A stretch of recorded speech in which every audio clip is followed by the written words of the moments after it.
Should I swap to Reggie after this? I don't know.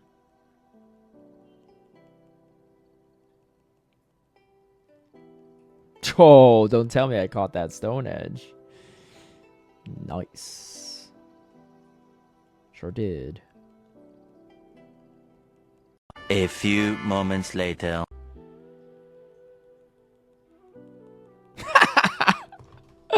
We got a Stone Edge and a Mud Bomb in the same game. Yo. Oh, nice.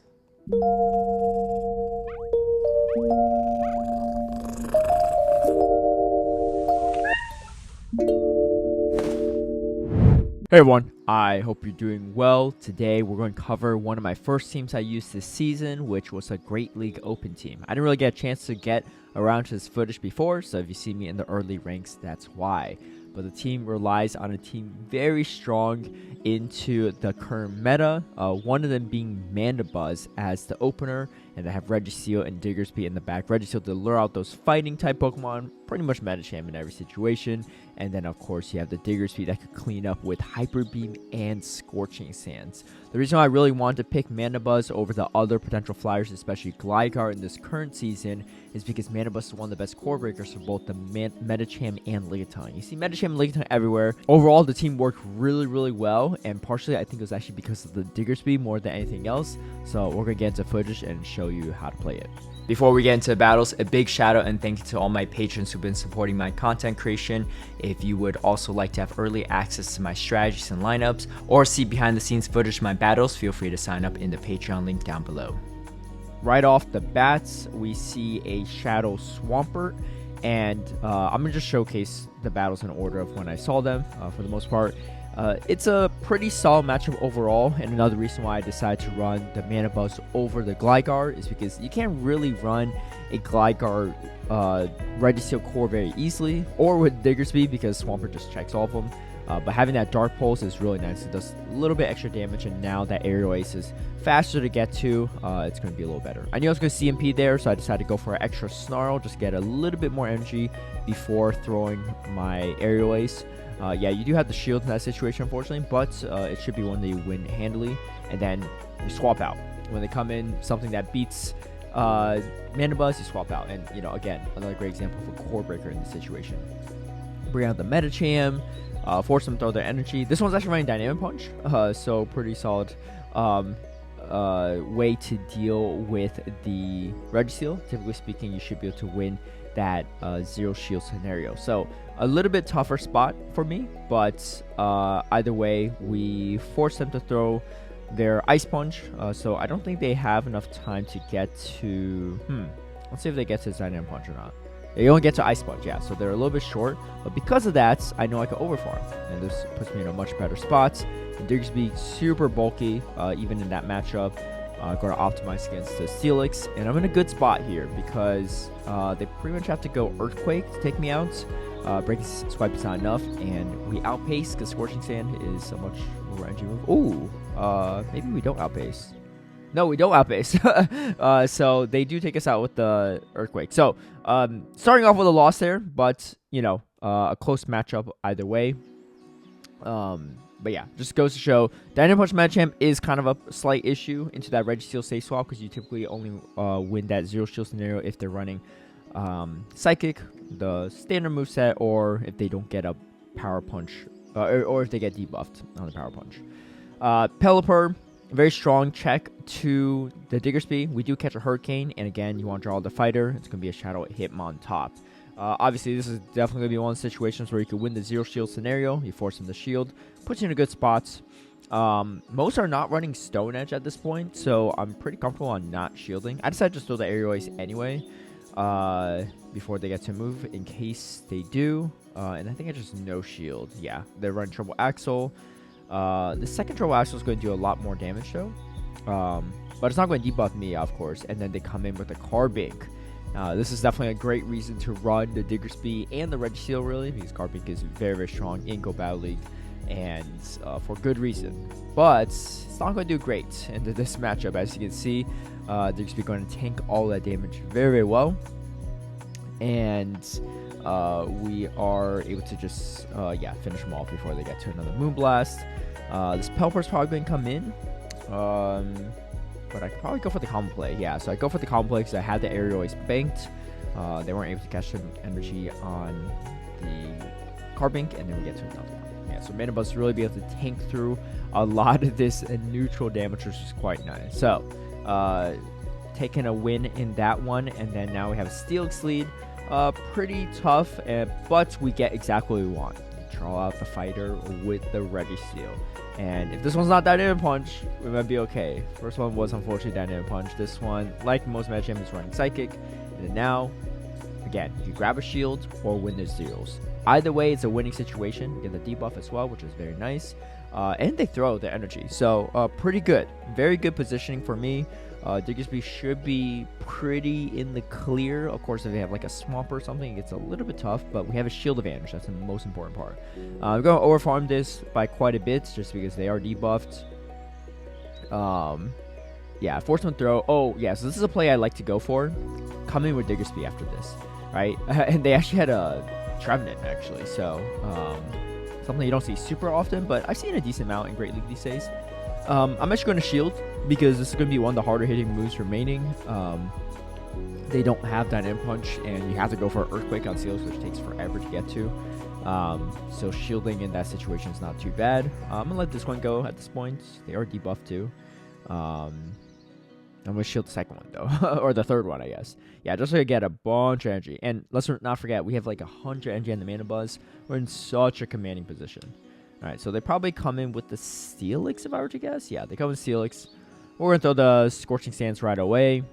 Start the potential debuffs. And then they go for a Breaking Swipe. So this is good, because now I can clear my debuffs with the Mana Buzz. No, I think I just stay in, actually. I just want to whittle this down. Mana Buzz has so much energy that it should be able to deal with the Steelix. So now I come with the combo play. Throw the Dark Pulse. Got another one in the bank. Yeah, this is a really tough spot. They can only hit me with Breaking Swipe, which I don't think is enough to even knock out the Steelix. No, it's not. And they're going to concede right there. Alright, another big reason why I decided to run Mana Buzz is because it wins the head-to-head against pretty much all the other flyers outside of Altaria. But you're not really going to see much Altaria these days, and honestly, if you're shielding Moonblast, it's actually not a bad spot. But you beat Gligar, and that is the flyer choice. But especially if you look at my backline is pretty weak to Gligar. So, you want to have something like a Mana Buzz in the lead. And you can see in this situation, my opponent's kind of staying in for whatever reason. So, I eventually just swap out in this situation. Because if they stay in that long, it's not the worst idea to swap out. Obviously, that dig is going to hurt, but we're going to shield the second one. They're not going to bait me in all likelihood with Aerial Ace, and they actually come in Lickitung. So pretty odd. But you can see Mana Buzz being kind of a core breaker, not only to Medicham and Lickitung, but also to Gligar and Lickitung. And yeah, so this actually puts us in a really good position. They might farm down with the Gligar. Oh no, they have a Jelson. Yeah, this is a bad time for Jelson. Jelson really has not many places to go in this one. We're able to get the bait as well with the Aerial Ace, which is nice. We land a Dark Pulse. Yeah, this Surf's not even enough to KO, so we should be in a good spot. We go for one more Aerial Ace, because I think they're close to a Surf. Oh no, they go for the Gligar catch. Okay, that's fine. End up working out though. And then, yeah, we have Diggersby. It's going to take Super Factor from the Surf, but it's going to do like very little damage. Especially at this much health, the Hex damage is not going to be enough. And yeah, they're going to concede. Diggersby, or Mana Buzz being a huge core breaker for that whole team, actually. Yeah. Okay, so opponent has Medicham in the lead. Safe swaps to Umbreon. This is a very important note for this matchup. First, you want to go Zap Cannon, because you need to throw 2 moves anyway. Second, you want to shield at least one foul play. Especially early ones, because you don't want to have to shield a debuff foul play later on. Umbreon could potentially flip this matchup if you don't get the debuffs early on. So you want to shield that first one in case you do get the debuffs, and then now you're in a much better position. You could comfortably throw the Focus Blast. And they might shield, but even if they shield, you can see right here, it's not going to do them any good. As long as we match shields, we should be able to still win, right? So you see them throwing foul plays, but that debuff coming in handy. We get to another Focus Blast too. If they shield this, we can just shield and continue to win switch advantage. It looks like we're not going to, but actually, it looks like, yeah, I am going to. All right, so yeah, I'm going to go for it. And again, because I shielded that first foul play, it made the matchup a lot easier for me later. I guess I shielded twice there, but you don't want to shield 2 foul plays when they haven't shielded any, right? So yeah, I guess optimally you want to shield the first 2 if they're going to shield both, but you never know if they're going to shield both focus blasts in the end or not. Alright, we wouldn't switch though, which is the most important thing, and you can see how important it is because they have a Registeel in the back, and I have a Diggersby on it. The best part is Mana Buzz should be able to take out this Medicham, and after that, they can't really lock on me down, so they still have to commit energy and do a lot of damage in the process. You can see Mana Buzz just being super bulky. Now, one thing to note is that I think in the 1 shield and 2 shield, Medicham does actually have a chance of beating Mana Buzz, especially your optimized timings. Yeah, and of course, in this situation, I'm going to just stay in, chip away with the Dark Pulse until they decide to throw. Yeah, they have to throw at this point, but they can't stack moves, and then we finish off with speed. But yeah, Medicham can win in the 1s and 2s, so something to watch out for. But Medicham being the biggest threat to the backline, really once you neutralize it, you should be in a good spot for the most part. Greninja, this is something you rarely see, but maybe a little bit more right after Community Day. You don't see as much these days, but it's actually surprisingly very annoying for this team. It has a lot of play into all 3 Pokemon, and it resists the Snarl, so it's actually doing pretty good even into my Greninja, because these Hydro Cannons are hitting way harder than Aerial Ace, and you can't really throw Dark Pulse in this situation. It's resisted. Anyway, I eventually swapped out, try to draw a fighter, want to just lock on down. And we do get the full lock on down, which is nice, and here comes the fighter. So we get what we want. My Mana Buzz is actually pretty low on health, and we don't get a debuff, which is very tragic. So we're going to throw another one, but it looks like my opponent is going to try to counter me all the way down. We finally get an attack drop there. We still have 2 shields, though. So we have that going for us. This might have been kind of a misplay by my opponent. They didn't throw any energy, so they decided to spend both shields on that, on the Medicham. They go for the Ice Punch. I'm expecting even if they Dead End Punch, that they're probably going to bait here. And then now they have a Venusaur, which, again, with the Hybrid Beam, first beam coming out, doing so much damage. Obviously, Fire Punch might be pretty solid here too, but this does put the Venusaur close to farm down range, but not quite, so I'm going to throw the Scorching Sand before they get to their final move. And then we go for the catch. Yeah, this is a pretty wild game, I remember. We go for the catch on the Ice Punch to seal the deal, and then we get the Scorching Sand. So Diggersby really putting in a lot of work in the backhand matchup. Obviously, 2-0 shield advantage is going to put you in a good spot. This is a core breaker, and not a great one for sure to deal with. Dewgong is going to be slightly rough for me, and then they come in with a Lantern on top of that. So this Mana Buzz has nowhere to go, but the most important part is this Dewgong is going to be a huge problem for both the Mana Buzz and the Diggersby. How do you play around this is a real question. Now, knowing your matchup knowledge is very important. You know that Registeel beats Lantern in the 0 shield situation, so if they want to maintain switch advantage, they need a shield. So that puts me in a good spot. So they shield there. Good for me for sure. And then I'm going to come in with Diggersby, farm up a bunch of energy. The Surf is not going to be that threatening, as you can see. So this energy is going to come in really handy. And then we're going to throw the Scorching Sands. Now the real question is what their third Pokemon. And it ends up being a Trevenant. So I'm able to do pretty well. And we catch the Seed Bomb. So pretty good. To expend some of the energy. Again, we need to do everything we can to take out this Dewgong somehow, right? Because Dewgong is going to be a huge pain, not only for the Diggersby, but for the Mana Buzz, but it's going to just permanently debuff my Diggersby. So that's going to be a really tough spot for me. And then you can see they actually throw before I even get the Dark Pulse. So, and I just can't shield there. So I had to go for Hybrid Beam. Do they shield? Shields up, and they do not. A huge Hyper Beam, and we get the full Mud Shot down. Absolutely incredible. And now they had to throw 3 Seed Bombs at least, maybe more, to take me out. They still have 2 shields. They might get debuffed, and yeah, it's just not going to be a great time for them. They do try though. They start throwing, but because you just can't physically Shadow Claw down this Diggersby at this health. Like, yes, sometimes it's better to go fast move damage to try to finish off your opponents, but it's just literally impossible. But you can see Diggersby is going to get to another Scorching Sands, and we're able to beat a really tough lead, but one that's definitely possible. All right, Shadow Dragonair. This one, again, kind of a weird one, but we're going to throw the Dark Pulse first. Just really want to chip it down. It's pretty good in Diggersby. Outside that, Registeel does fine into it for the most part. But they are going to swap out. And then they swap over to a Water Gun Lantern. So, not ideal, right? Water Gun Lantern is a core breaker for sure for both the Manabuzz and the Diggersby. But, again, we're going to play out the Zero Shield scenario and see what happens because Manabuzz and Diggersby have played into the Dragonair. So we're not super worried about needing switch. I do come in with the Manabuzz. I figured they're going to go for a Thunderbolt, so it's going to cost them a lot more energy. They actually bait me with a Surf. So not great, but it does happen. We are going to overfarm a little bit still and finish off the Lantern, and then they come in with a Carbink. So not great for me. They have the Dragonair though, and they are going to shield. I pretty much have to shield this Aqua Tail. It's going to do a lot of damage. Obviously, Moonblast is too, but super effective Aqua Tail from a Dragonair is going to hit probably pretty hard. Moonblast also going to take a lot more energy, so if I'm in Rock Slide range, they'll just go straight Rock Slide if I took the Aqua Tail. But my main goal is to whittle down this Carbink as much as possible. You can see Moonblast coming through. We do get to one more Scorching Sand though, which should be pretty important for me. And you can see I'm coming with Dark Pulse. I didn't really optimize my timing there. I wasn't sure if I was like capped on energy, I guess. But still at pace. And we're able to close it out against the Carbink into a Manabuzz. Definitely took a tag team effort for sure.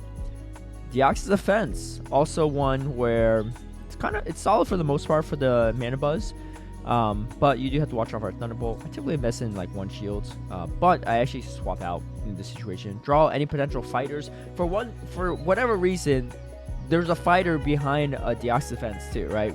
One counter user behind another. I don't know why, but I'm glad I swapped over, right? Just in case they have like a fighter or like a Trevenant or a Swampert, you want to draw that out, right? There's no guarantee what they have in the back, so you always have to play for the potential that there might be something, even if it doesn't make sense to you at the time. Obviously, this could be a triple counter team, so it might not be the most wild thing to see. But they do go for Ice Punch, and then now they come in with a Shadow Lone Sand Slash. It's pretty good for me. Yes, the Ice Punch is super effective, but we are up shields. And we're gonna have to shield. I think I miscounted in that situation, but I think this Scorching Sands isn't enough to KO anyway, so it doesn't really matter too much. Yeah, I would have had to shield that regardless. But it's just gonna be the harder hitting move unless they have Dynamic Punch, and they do not. So we go for another Scorching Sands to take out the Medicham, and then of course they still have the Deoxys Defense. I'm gonna throw the Scorching Sand, force them to throw their Psycho Boost, which are gonna debuff them. We lose CMP, but not big deal. Get the Scorching Sand through. They're probably in Aerial Ace range at this point. Oh, we just catch another move, I guess. We catch a Psycho Boost, and it's probably GG's. Yes, it is. All right. Lickitung, fantastic lead. A great way to core break a lot of times. And you can see most Lickitung users are probably going to stay in against your Manabuzz. And you got a full Snarl here, which is nice. But they're going to stay in against the Manabuzz because you're going to core break him somehow, which means, yes, I should swap out to Registeel because they probably have a Medicham in the back. They end up shielding. They end up having a Gligar, which again, still pretty good because it's going to be... That Gligar's pretty good into the Diggersby and the Registeel, so draw it out. Try to take out the Manabuzz because the main thing is your whole team is pretty good into Lickitung, so you don't really have to worry about dealing with that wherever it is. Having a whole team that's pretty good into Lickitung is also a great thing in this current meta because Lickitung is everywhere. Alright, we do get the Dark Pulse through, and then we go for the Aerial Ace, so a little less energy, but should be enough to finish it off. And they have something for the Manabuzz, if I were to guess, and it's going to be the Lickitung. So they're still weak to Manabuzz. Again, sending signals to me that, okay, they're super weak to this, I'm going to swap out. Get some energy, swap out, right? Just like very clean formula. Leave with energy, swap out, take some damage, swap out. All three Pokemon are super bulky, so it gives you a lot more flexibility. And it's Lickitung double flying ground, right? But again, they don't shield the Hyper Beam. So a huge situation for me. And then they go for the Aerial Ace. I don't think they were at the Earthquake Energy, or I just decided no shield either way. I don't remember. But yeah, puts us in a huge position. Again, Diggersby as a closer is really, really strong, especially as shields are going down. And then we do go for a catch on the Body Slam. And we're going to start spamming away with the Dark Pulse. They have to commit energy to take this out, and it's just not going to happen. But yeah, Lickitung typically very, very strong in this current meta, but it's actually going to do pretty poorly into this entire team, which is by design. So, going to be a good spot. And then in our last matchup, we have Azumarill, another core breaker. So this is going to be a really tough one, of course, because you really only have one check to it. And here we draw the fighter. This time, not Medicham. It's going to be a Toxicroak. I believe Toxicroak could win the zero shield situation, but most are going to shield just to be safe, I guess. We do get the debuff, which is nice, and they are going to counter me down. But we can't really invest shields. We need a way to deal with this Azumarill, and Diggersby is probably the best answer. It's not great, but you're doing like neutral damage throughout, whereas you're taking super effect damage. Whereas Mana Buzz, you're doing resisted, Snarl, and the aerial is just not that great. And again, I'm coming in aggressively with the Diggersby to just force out whatever they have back. I know Diggersby is going to have to go like 1 versus 3 at this end game anyway, so I might as well just start getting some energy ahead of time. They go for the Ice Beam. We get the debuff, which is nice, making these bubbles for a little bit less. I go for the Hyper Beam now. Let's see if we land it. Yeah, we do land it, right? So landing these Hyper Beams are huge. And, you know, you just get to Hyper Beam a few Mudshots after score stance. Most people just think you're overfarming for whatever reason. And then they come in with a Regiseal. So this is the opening we need, right? Again, when you run like ABA weak lines, sometimes you can really core break the opponents in the back. Yeah, and you can see I swap over. Unfortunately, I don't get the I don't get the Dark Pulse off. But this person's actually running Flash Cannon Regiseal, which is kind of nuts. Just barely enough to take it out, though. This is probably one of the few things that you want to see Flash Cannon on. But they do still land Ice Beam. So, a very close battle, but unfortunately just not enough. We were able to make it close, though, and just shows that the team could be still really, really strong. And honestly, if that wasn't a Flash Cannon, I don't know. I'd probably still lose that either way. Anyway, hope you all enjoyed the team, and let me know if it works well for you or not. Hyper Beam Diggersby is a ton of fun, just being able to get those moves off. I think now that we're a couple weeks into the season, more people will be expecting it, but the closing power is still really strong if shields are down, and obviously you could also bait out shields with Scorching Sand, so that's actually not a bad play as well. Anyway, if you like this video, feel free to give it a like and share, subscribe for future content, hit that notification bell to get alerted right when I post a new video, and I'll catch you all next time. Bye.